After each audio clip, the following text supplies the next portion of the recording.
మతిస్థిమితం లేని ఈ అభాగ్యుడు మాసిన బట్టలతో నెలల తరబడి స్నానం చేయక ఇలా బస్టాప్లో పడుకొని దిక్కులేని చూపులు చూస్తున్నాడు. ఆకలి, ఒంటరితనం తప్ప అతనిలో మరే భావన లేదు.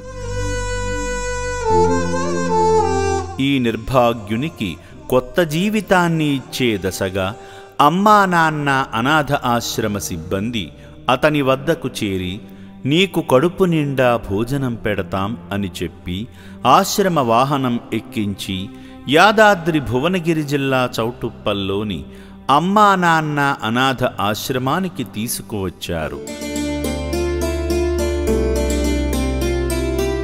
అతని జుట్టు గడ్డాలను కత్తిరించి మురికి బట్టలను తొలగించి ఒంటికి పట్టిన మట్టిని సబ్బుతో శుభ్రంగా రుద్ది స్నానం చేయించగా అతని రూపమే మారిపోయింది.